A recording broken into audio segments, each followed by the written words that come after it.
Hello, everyone. Welcome again to another lecture series. And this time, we are going to discuss the introduction to industrial security concepts. Okay, but before we're going to dig in with the proper or the topics, the important topics of this subject or this course, I wanted to share to you the laws related to security management. I want you to take note Republic Act number 5487. Again, RA 5487. That is, it is known as the Private Security Agency Law. Again, RA 5487, the Private Security Agency Law. And this law is the one who regulates the private security agencies dito sa ating country. Okay, mga training centers, professionals, no? Okay, they are the regulatory. This one, they're the one who regulate no this the security agency law. And then aside from that, we have that is now being amended pala, no? That is now being amended. The RA 5487 is being amended by RA 11917. Again, RA 11917. So that is an act that regulate the organization and the operation of the private detective watchman or the security guard agencies. So yan yung nag-strengthen, no? That RA, yung bagong batas na yan, yung RA 1197, yan yung nag-strengthen, no, ng regulation ng RA 5487, right? And then we even have, ito last na lang, RA 6975. Okay, do not forget the DILG Act of 1990, RA 6975.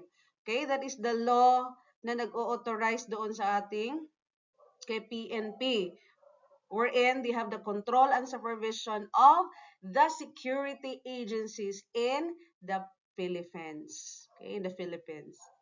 Okay, all right. So let's proceed now to the related government and private agencies. Okay? Before we're going to dig in, what is security ba? Ano ba yung security? Okay, so let's talk about the related government and private security agencies.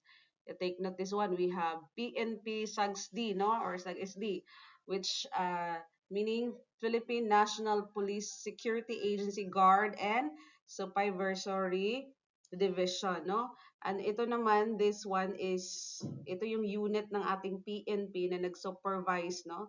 They're the one who supervises the the licenses, they even regulate private security agencies, no, mga security guards, okay, and private detectives under yung sinabi kong RA kanina, RA 5487. Again, that is amended by RA 11917. So that is to ensure they help, no, the PNP SAGSI, they help to ensure the legal operation and proper training. Okay, and then we even have PNP SOSHA, which stands for Philippine National Police Supervisory Office for Security and Investigative Agencies. Wait lang. Okay, security agencies. Alright, so another unit in the PNP which is in charge of the supervision. No, the supervision, the direction and control sa lahat ng mga agency dito sa Philippines. Alright? And then we even have the PADPAW. I'm sure alam niyo yan. Pag may nakikita kayong security guard, mayroon nakalagay dyan sa kanilang uniform, no? The PADPAW. It stands for Philippine Association of Detective and Protective Agency Operation Incorporated. Yan, sila naman, this PADPAW, they are the one who authorize, they are the one who authorize the issue or to issue the implementing rules and issues pertaining to yung RA 5487. Again, they are the one who authorize to issue the rules and guidelines sa pag-implementa doon sa ating RA 5487. Okay? And then we even have the FEO or the Firearms and Explosives Office. O, sila naman yung nag-i-issue ng license. Again, the FEO, sila yung nag-i-issue ng license of firearms doon sa ating mga security agency. So maraming security agency ang Pilipinas, no? Kayo kung gusto nyo, pag nakagraduate kayo, nasa tamang edad, meron naman kayong pondo, pwedeng-pwede kayong magtayo ng security agencies provided na nakapalo kayo doon sa mga guidelines, no? Okay, ang mga requirements, okay, para pwede kang magmay-ari ng isang security agency. Pwede kang makapagpatayo rather ng isang security agency. Right? So, the FEO is the one who issue license of firearms doon sa ating security agency. And then we even have the SEC. Okay, I want you to all to familiarize itong mga units na ito, no? Okay, SEC or stands for Security and Exchange Commission. Okay, dyan naman ipare-register yung security business. Dyan ka magpa-register sa SEC. O kunyari, meron kang security agency, hindi naman po pwede na hindi mo yan ipa-register. Kailangan mong i-register yan doon sa Security and Exchange Commission. Okay, and then, partner yan sila, the DTI or the Department of Trade and Industry. Oh, diyan mo naman i-register yung name, no? Name ng agency mo or ng the security trade name. Kunyari, gusto mong patayo ng you can think of anything na pwede mong ipangalan doon sa security agency na yun, no? So whatever the names whatever nga na mag-come up na names, doon mo yan ipare-register sa DTI. Okay? And then, SAGSD CSG, or it stands for Security Agency Guard and Supervision Division sa CSG or the Civil Security Group. Okay, dyan mo naman ipapasa yung applications, no? Applications of license to exercise profession as a security guard, the SAGSD CSG. Again, the applications of license to security profession as security guard is dyan sa SAGSD CSG. Unit din ito ng PNP, no? Civil Security Group. Okay? So, those are those mga important government and private agencies. So, you have to familiarize this one. Right? So, now let's go now to the introduction of this subject by defining simply the security. Okay? So, let's define what is security. Ano ba yung security? What is security? Okay, from the word security, sino namang walang idea dyan, no? From the word security, this means it is the state of or condition of being secured. Okay, secure ka na. Secure from what? From fear, harm, danger, loss, destruction, or damages. No? Pag sinabing security is a condition of being safe and protected, you are being protected, no? By something. Okay, so ano ba? For example, yung bahay mo, you are being merong mga, what's this? Merong mga lock, merong sa labas ng bahay mo, merong mga CCTV. So, those, yung mga CCTV, yung mga lock mo in your doors, those are something na pwedeng makakapagprotekta sa'yo. So, that is security. Okay? It shows a secure environment, no? Okay, you are being protected from fear, harm, or danger. So, loss or damage. Okay, so meron kang seguridad. Okay, secure ka. Okay, secure ka na na walang mananakit sa'yo. Kasi alam mong nandyan siya lagi nakabantay sa'yo, no? Parang ganon, char. Okay, so the word in security in general usage is synonymous with safety. Okay, you are being safe. Wala ka nang alalahanin. Pag sinabing freedom, so wala ka nang alalahanin. Hindi ka na matatakot. Okay, sa harm or kung baga or danger kaya or loss of your documents, of your important files or your confidential files, no? Or distraction, okay? That is security. You are free from this fear, you're free from that, wala harm, you're free from that danger, loss, destruction, and even damage. You are free from all of those because you are being secured. Okay? Secured ka na. So that is security. Maraming paraan para maging secured. Meron kang bodyguard, meron kang mga nag-install ka ng mga bagong mga technology ngayon, and so on and so forth, which we're going to discuss later. Alright? Again, when we say security in general, this is referring to the state of being safe. You are being protected. No, this is referring to the condition of being protected against anything. It could be physical, it could be social, no? In a broad term, no? Or in a broad kanang understanding. Okay? Social, spiritual, financial, you are free from all of those. Hindi ka na nagsasuffer sa marami kang ipon, no? Political, emotional, lahat ng aspects, no? So that is security. Okay? We have different types of security. Okay, first, we have this normative side. Tandaan nyo lang pag normative, okay, design standards. Okay, so this refers to, pag sinabing normative safety, ito yung, okay, this refers to safety based on, saan naka-base yung safety? Sa established rules. Ito sa design standards. Okay, sa design standards, naka-base. Okay, paano ba to? This one. Okay, sa laws, mga batas or mga standards na sinusunod.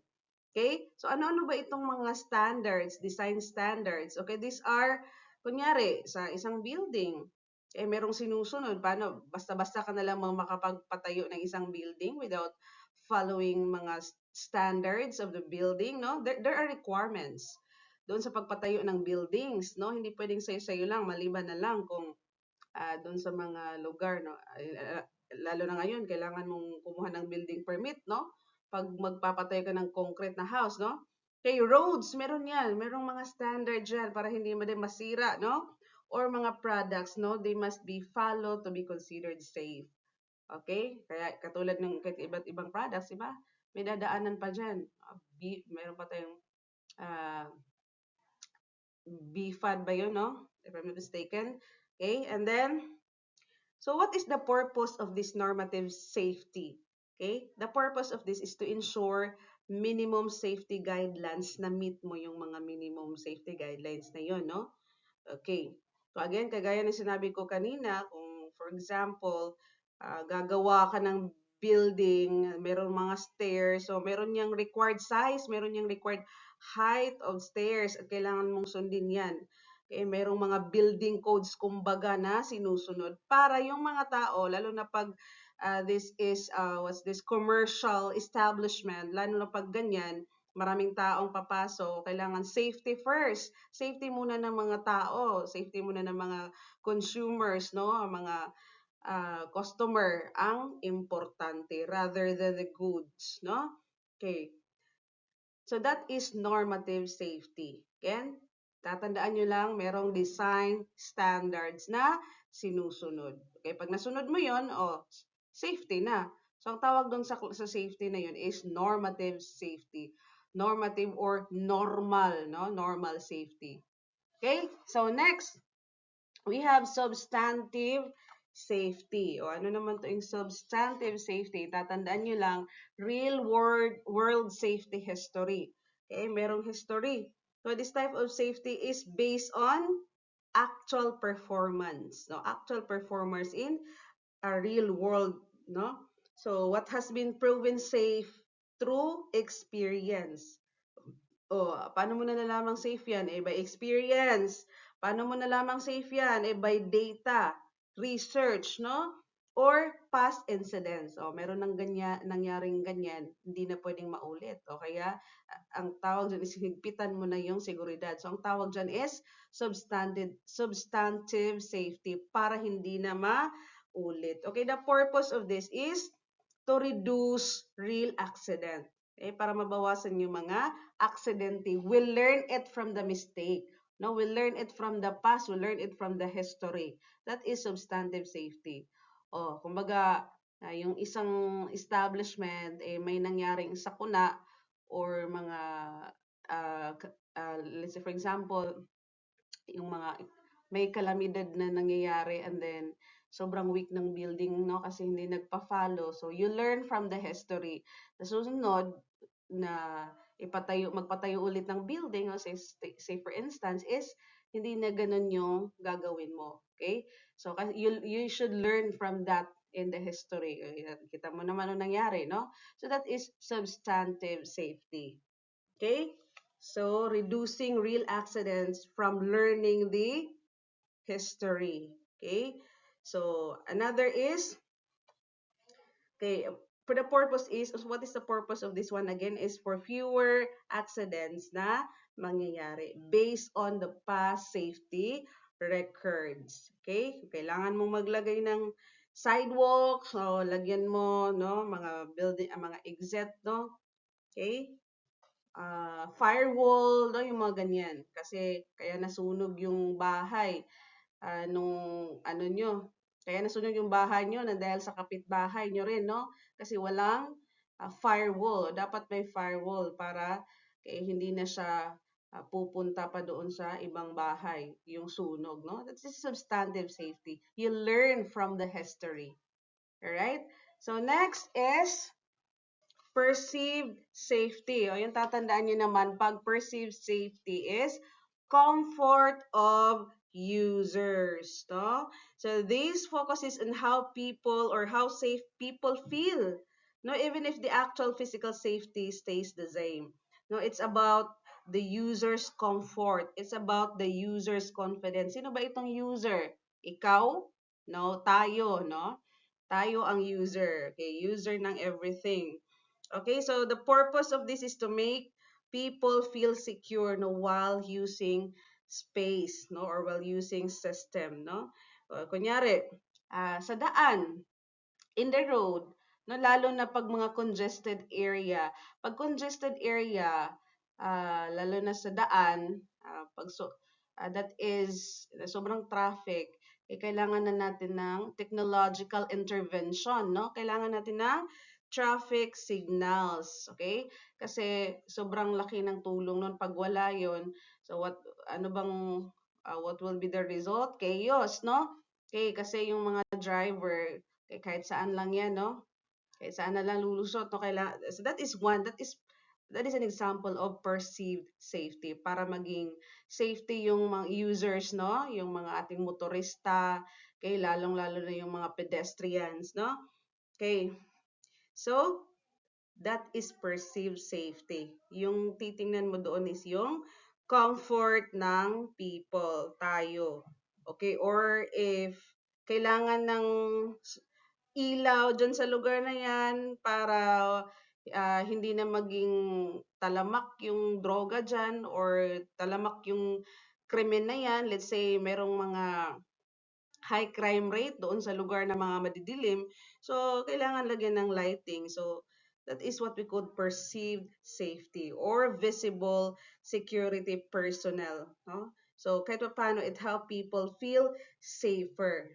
Okay? Even if the risk hasn't changed. Kahit pa paano, they will feel safer.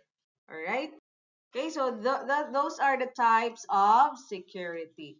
Okay, now let's proceed now to the kinds of security. Actually, there are lots of kinds of security, no? But we were just focusing on this kinds of security in general, no?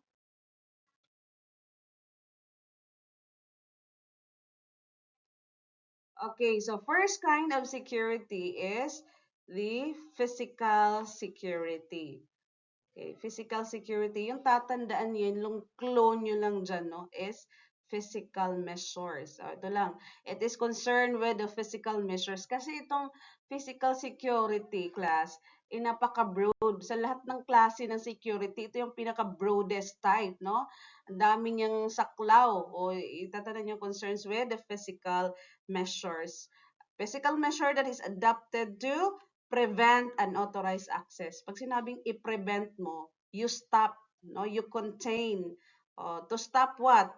To stop access doon saan? Sa mga equipment mo, okay, sa facilities, it could be material, sa mga dokumento, kaya lahat, no? Okay, so again, equipment, facilities, material, and document to prevent from unauthorized access of those, no? Kung masyadong importante 'yon, pababayaan mo na lang ba na manakaw or ma-infiltrate, makuha yung mga importanteng dokumento na 'yun? Hindi, no? Okay, so yun yung merong mga measures, mga physical measures. Okay? To safeguard, no? To safeguard those documents, to safeguard those facilities or those equipment against what, no? Against sabotage. Baka isabotahe yun or against to safeguard against damage para hindi ma-damage or hindi mawala or hindi manakaw. No, that is physical security. It involves all physical measures, no? All procedures put in place para protektahan yung establishment, para protektahan yung organization kaya or yung agency kaya, yung asset ng establishment, yung asset ng organization or whatever it is, no? Okay, yung people, protektahan, no? Okay, so again, the physical security, it aims to prevent unauthorized access. Pag sinabing unauthorized access, what does it mean? To stop the intruders. Okay, so ano ba yung intruders? Someone na mag-attempt na pupunta or papasok doon sa establishment.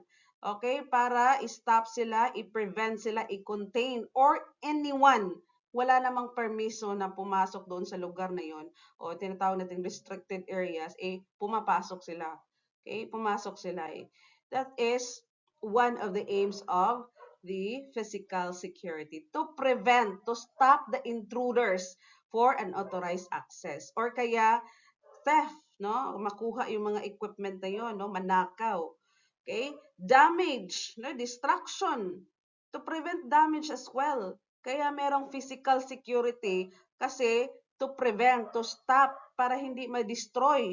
Okay? Or let's say for example, to prevent accident. Okay? Or to prevent mga threats, natural threats na posible na merong, ang result nito is ma-harm yung property mo. Okay? Or to the loss, no? To prevent loss. Pag sinabing to prevent loss, i-secure yung mga importante na mga dokumento, no? Para hindi siya mawala. Okay? Ano-ano ba yung mga common or yung mga kadalasan ng mga physical measures, physical security measures na ginagamit, no, ng mga establishment, no, ng mga commercial establishment. Okay, meron silang paano pag gabi, syempre sirado na yung commercial establishment na yun, no? Syempre aside sa merong mga keys, no? Okay, merong keys, nilalak, and even kahit na nga nakalock yung ano na yun, yung commercial establishment na yun, yung store na yun, yung physical store na yun, meron pa ding guard sa labas, no? Okay, at saka aside sa merong guard, meron pa ring CCTV. No, yun ang tawag doon mga physical security measures. Ang dami, no? Okay, aside doon is meron pang kung hindi naman siya commercial establishment, or meron din namang mga commercial establishment na merong gates, na merong fences. Isa din yan, yung mga fences. Okay? Kung sa Bisaya pa, kural, no? Okay, mga gates. Okay? And meron pa ding mga alarms. Okay, alam pa, alarms, meron pang, iniilawan pa yun ng bonggang-bongga yung mga buildings na yun, no?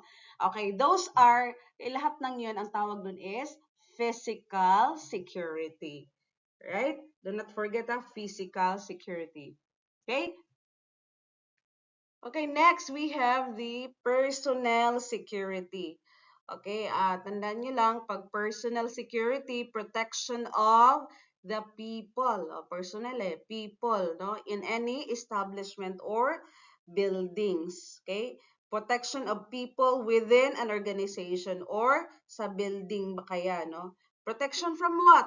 Protection from you, protection from us, protection from someone who cause harm or who will cause harm or who will cause threats rather, or unauthorized access, no?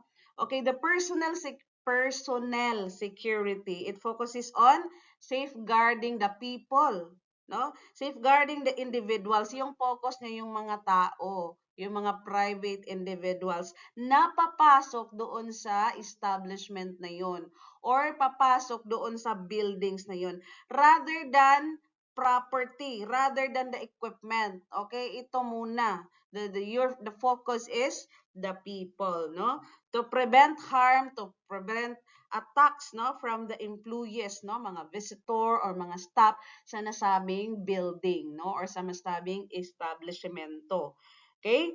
Okay, to control who can enter, no, certain areas para maging safe yung mga tao. Okay? To reduce threats, no, from all of those. Okay? Kadalasan ng mga measures, no, under personal security is merong mga security guard doon sa mga entrance. Kaya nga tayo pagpapasok tayo sa commercial establishment, no, sa mga mall, chine-check yung mga bags natin, no, kinakakapan, no. Isa yun sa mga common measures na ginagawa ng personal security. Pag sinabing personal security, sino? Sino tinutukoy nito? Si guard, no? Merong gwardiya. Okay? Sa mga entrances, no? Meron pang iba nasa loob, no? Nagtingin-tingin lang, no? At saka yung iba din is that sa mga kunyari sa mga schools, okay, what's this? Naghahanap sila ng ID. Okay, ID bago ka makapasok doon sa eskwelahan na yun para masiguro na you are belong to that school or let's say for example, you are a student or you are a faculty or doon ka nagtatrabaho, no? Okay, yung iba naman nagbi-visit, yung bumibisita lang, mga guests, kumbaga, is merong logbook yung mga security guard para talaga masiguro, no? Malay mo, may dalang bomba pala yun or meron palang, what's this, hidden agenda yun, no? Okay? So, yun yung kadalasan ginagawa ng guard, no? Just to secure the premises. Okay? Okay, next is document and information security. Okay, pag document and information security, ano naman yung pinoprotektahan?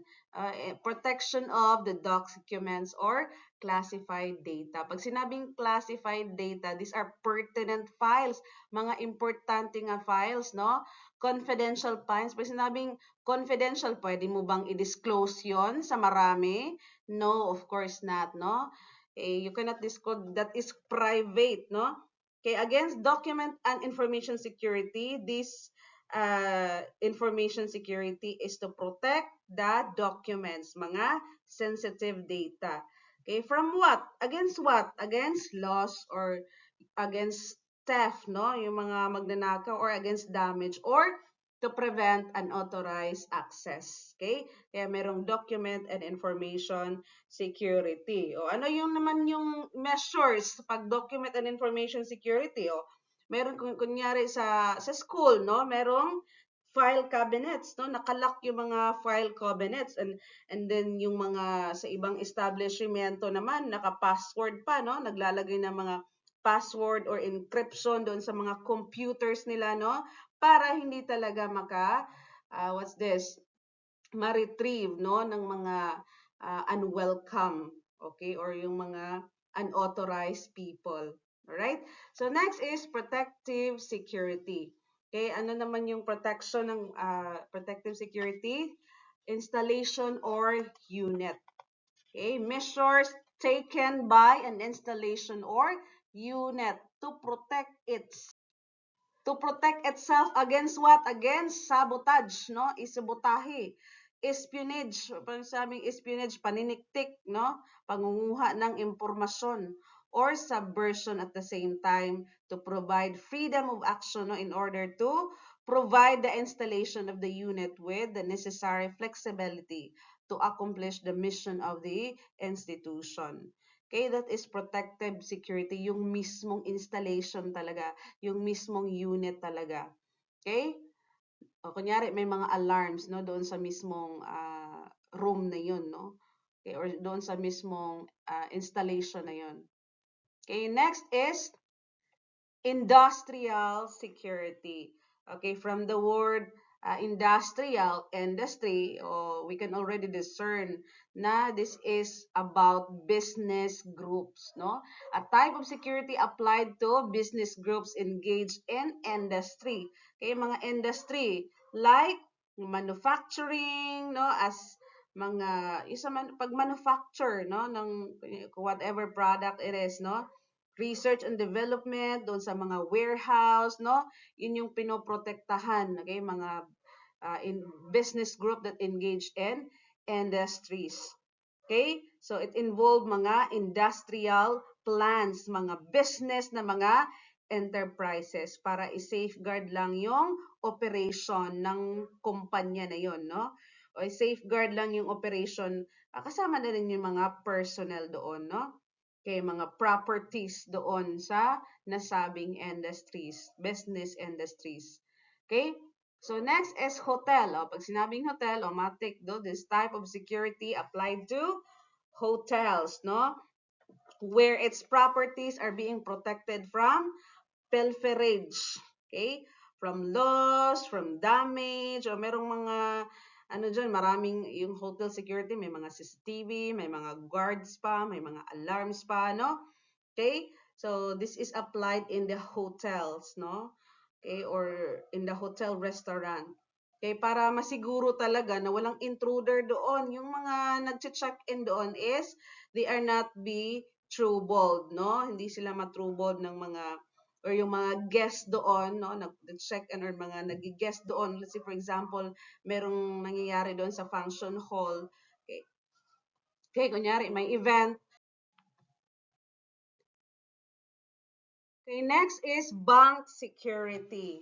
Bank security, from the word bank, no? Ano naman yung pinoprotektahan? Yung cash, yung asset. So, hindi lang cash at asset, yung mga tao na nandun. Yung mga tao na nandun sa loob ng bangko, mga clientele, no? Or mga personnel nagtatrabaho doon sa mismong bangko, no? The main objective is protection of bank cash, no, the assets and personnel and clientele, no. Meron niyang mga security personnel, yung mga security personnel na nandiyan na na-assign dyan, hindi yun mga basta-basta, no. They are trained, no. They are not an ordinary, they're not just an ordinary security guard, no. Okay, they are trained to secure bank assets while in storage or while in transit. Di ba, makikita niyo naman na pag i-transport na yung money, no? Merong niyang mga security personnel. Okay, doon sa loob at labas ng bangko. Okay? And then, next is VIP security. From the word VIP, no? Very important person. Okay? Ikaw, kung importante ka sa kanya, you are a VIP.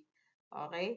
So, VIP security is, this is referring to the top ranking official. Okay? Applied for the protection. This kind of security is applied for the protection of top ranking officials of the government. O sino ba yung mga top ranking officials of the government? O mayroong mga chief, no? Si general, meron yan, no? Or mga private entity, mga sikat na tao, no? Mga what's this? Mga illustrious members of the family. Okay? Pag sinabing illustrious, good standing, no? And mga foreign dignitaries, yung mga mayayaman, mga VIP. Okay? So, yun naman yung pinoprotektahan. Meron yun silang mga guard, no, nakasakasama, no. So, ang tawag dyan is, sino yung pinoprotektahan mo? The top ranking official, these persons, no. Okay, that is VIP security. That is being protected. And then, the school security. Okay? Protection of student, faculty members, and school faculty. So, mga school properties. Yan naman yung concern. Yung eskwelahan, meron din silang security guard. Okay?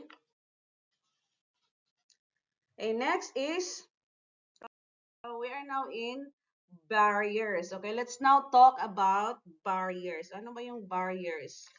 Okay, what is barriers? So, barrier means any structure or physical device capable of what? Restricting, deterring, delaying illegal access to an installation. Okay? Barriers are physical structure. Ito, mga physical structures to, yung fence, concertina ata to, yung meron tayong tinatawag na animal barrier. Ito, yung mga mountains, no? Yung mga set of technological devices to restrict, to delay, para mag-slow down, to prevent, para hindi makapasok yung intruders. Sinasabi natin to prevent or to restrict. Okay, to slow down para kung makapasok man sila, kaya nilang pasukin yung establishment na yon despite the fact na merong mga ganito, at least na mas slow down. Hindi nila basta-basta mai-infiltrate, no? Okay, pwede pang makatawag ng security, no? Or pwede pang makatawag ng police, no? Okay, or to discourage unauthorized access to a place. Para talaga, yung ano talaga nito, yung aim is para wala talagang makapasok doon sa installation na yun. Alright? Okay, barriers, they are used in security to control the movement, not just that, to protect the facilities, no? They restrict access. From the word restrict, no? Restricting. They restrict access, they block the entry of unauthorized people.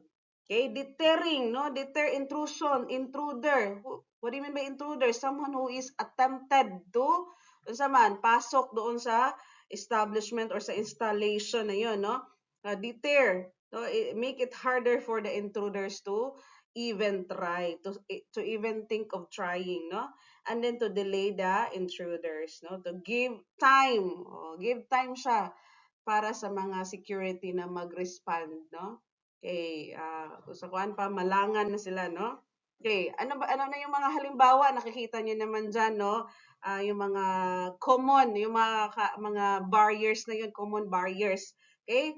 Pwede bang maging barriers yung fence? Syempre, pwedeng maging barriers yung fence, no? Or kural ba, kumbaga, no? Or mga walls, pwede ba yung maging barriers? Yes, of course. That is barriers exactly. Mga gates, barriers din yan. Hindi ka basta-basta makakapasok doon sa installation or sa building na yun kasi merong mga uh, gates, at sa gates pa nga, meron pa nga mga security guards, barriers din si security guards, no? Mga security doors, mga barbed wire, lahat ng mga yan is barriers na pwedeng makakapag-delay ng access doon sa installation. Alright? Okay, next is, meron tayong iba't ibang types ng barriers. Okay, first we have natural barriers. Okay, one of the type of barriers na natural.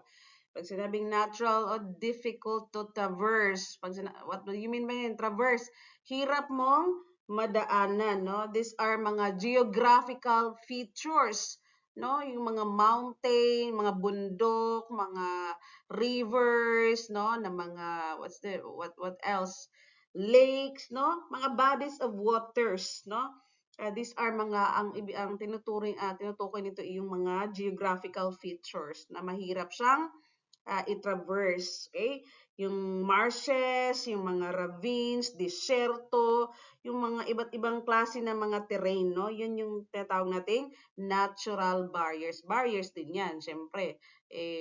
Mahirap kang makapunta doon sa lugar na yun kung ang posisyon, no, ng nasabing establishment or ng installation is dadaan pa sa bundok, no? Or sa mga ravines, no?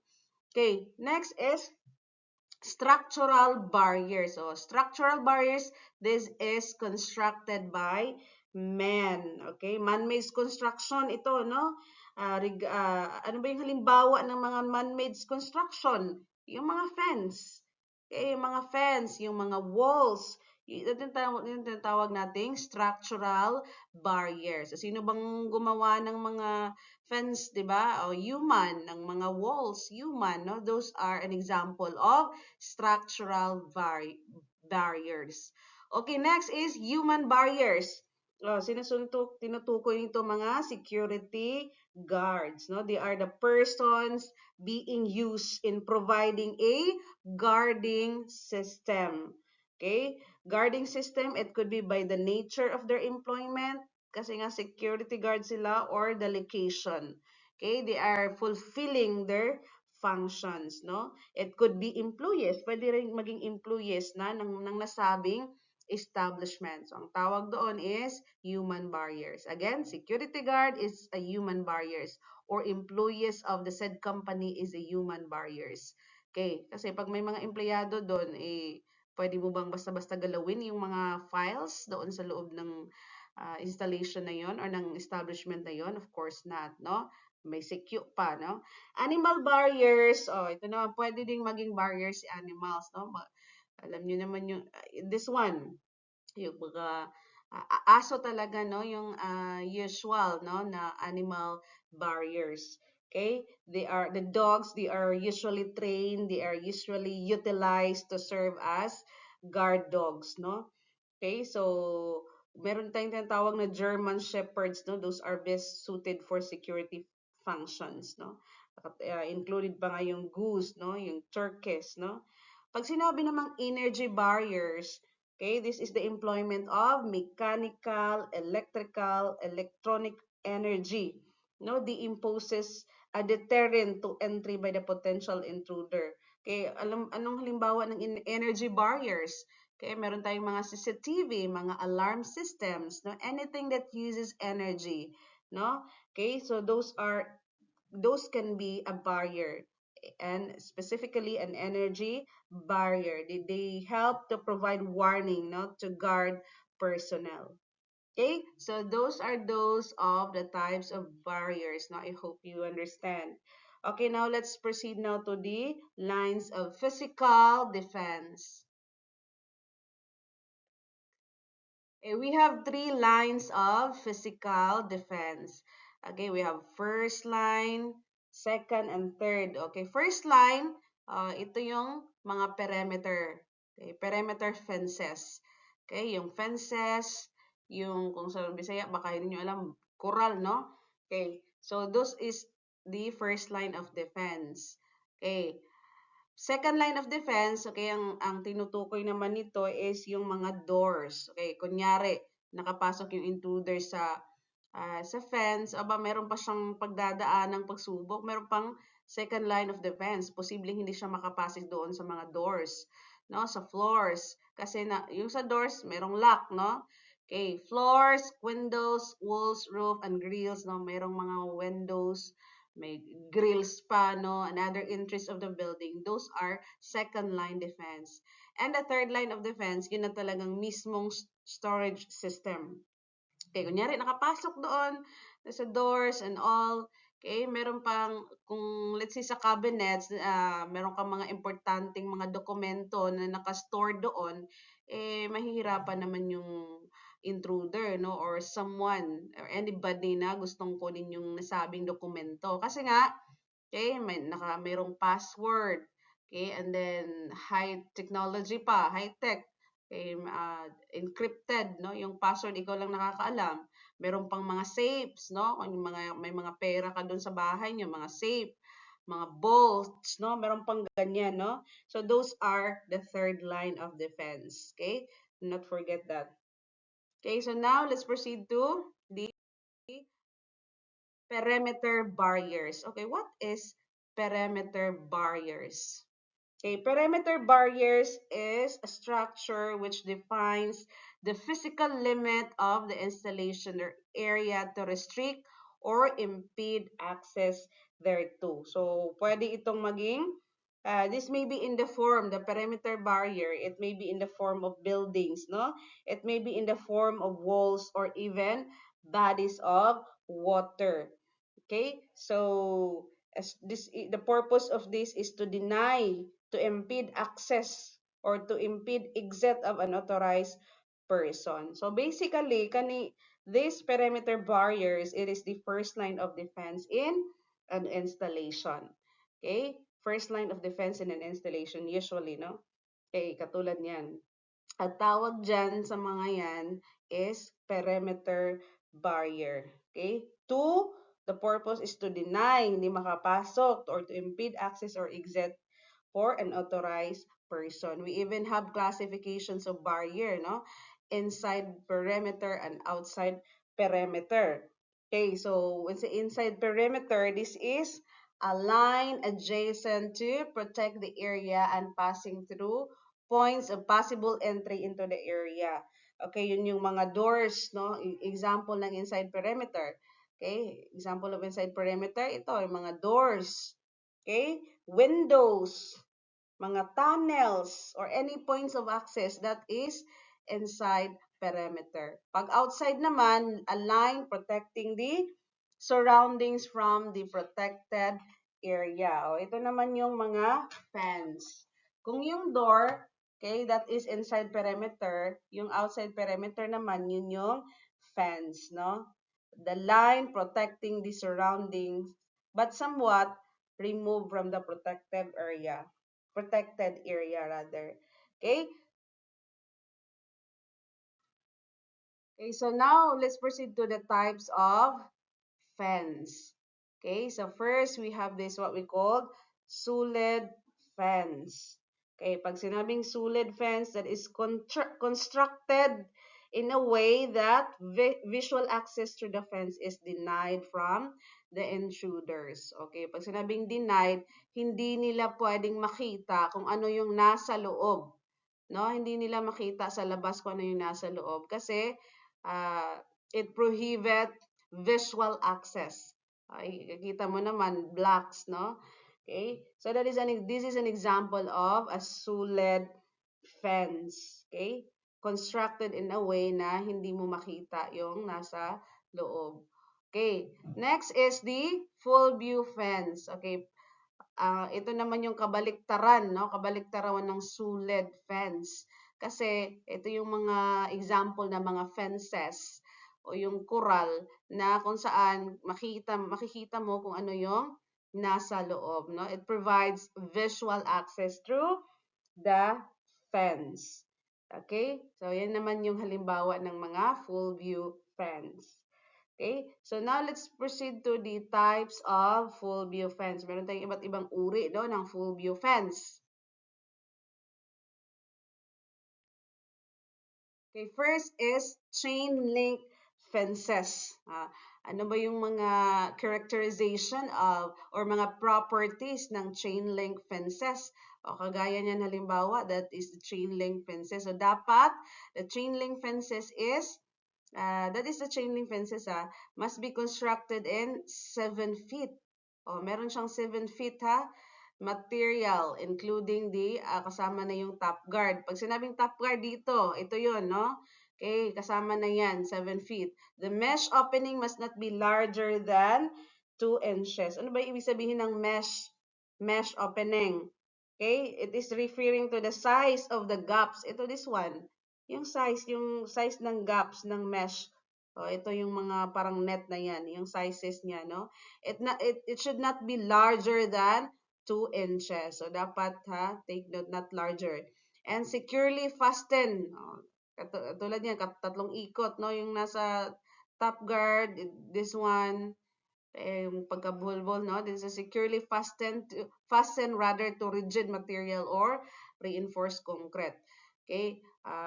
Katulad niyan, gumagamit sila ng pwede din naman na ano, yung blocks, no? Hollow blocks yung sa gilid para to ensure talaga na it is fastened, no?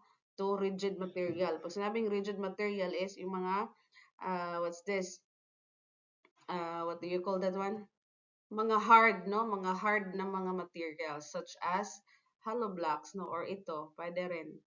Okay, yung sa atin kasi kadalasan is dinidikit natin siya sa hollow blocks, no?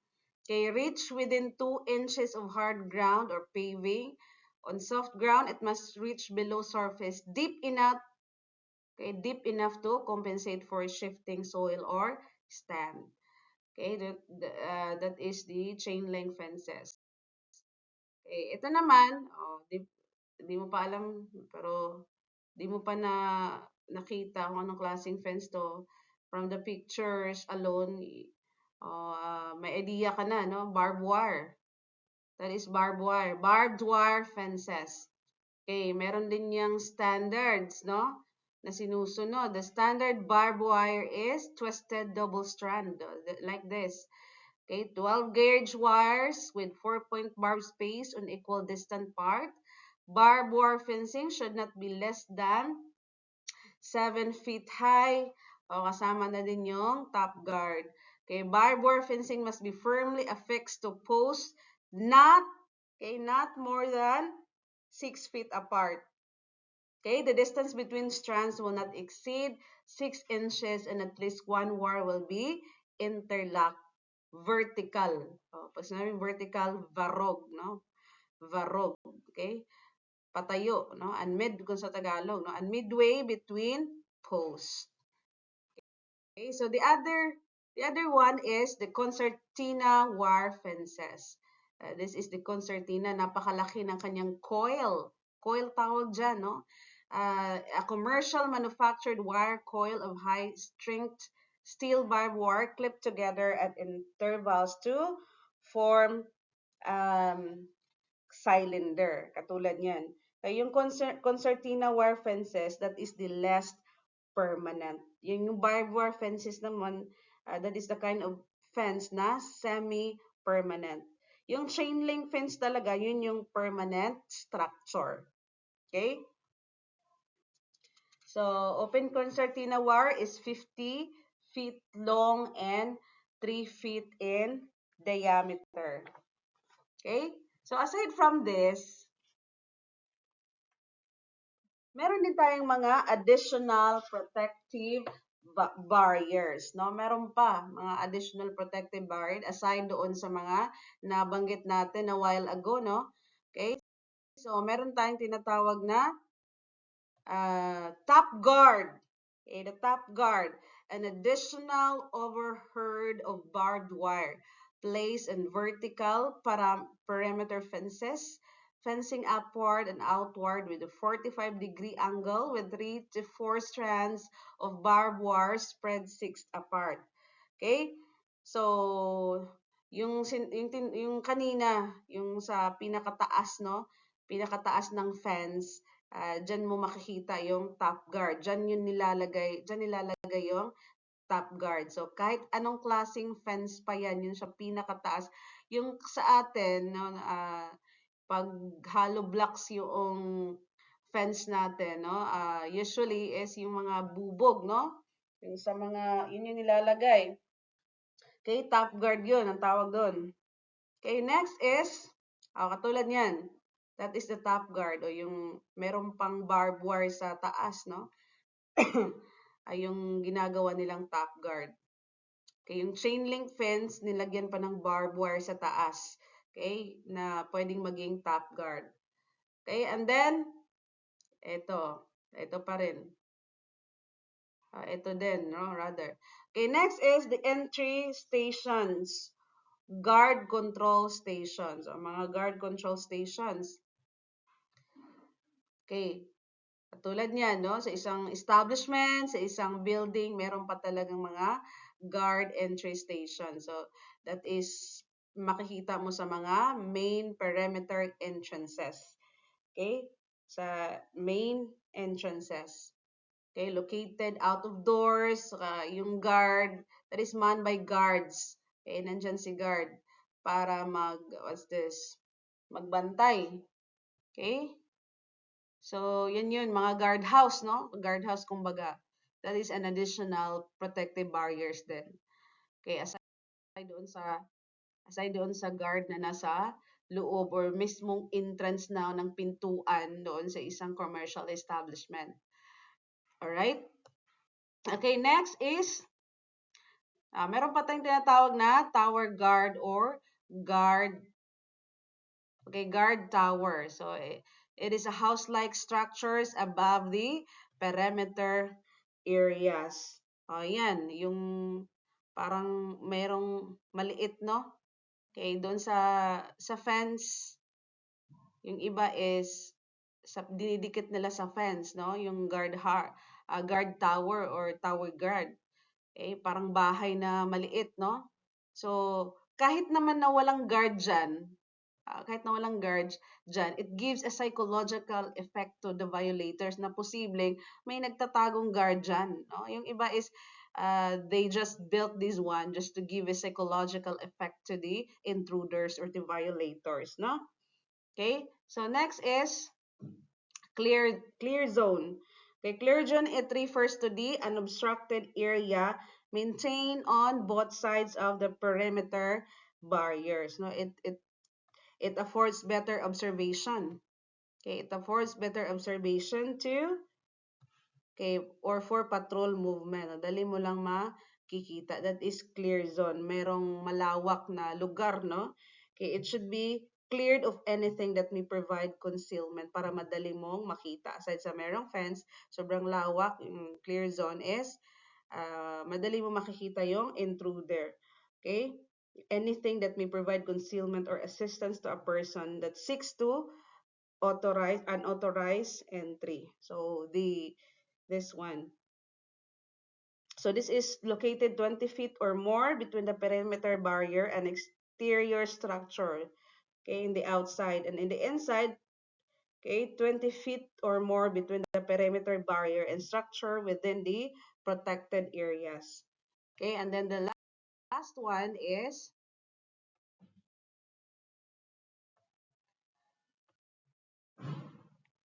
okay, the last one is the protection in depth. Okay, so in large open areas or ground where fencing or walling is impracticable, so meron tayong tinatawag na protection if the mga warning signs, no? Warning signs is placed. Okay, to warn intruders, okay? And then signs and notices. May mga signs and notices. Siyempre, alam nyo na yun, no? Mga control signs, no? That is important para malaman talaga yung mga unauthorized access. Merong mga lugar kung saan hindi pwedeng pasukin, no? Or to prevent accidental entry. Kung mga restricted area, mga signs and notices. It can help. Those are barriers, no? Those are another protective barriers, an extension of the barriers. All right? So, I guess that's all for now. Okay, and then thank you so much for listening, guys.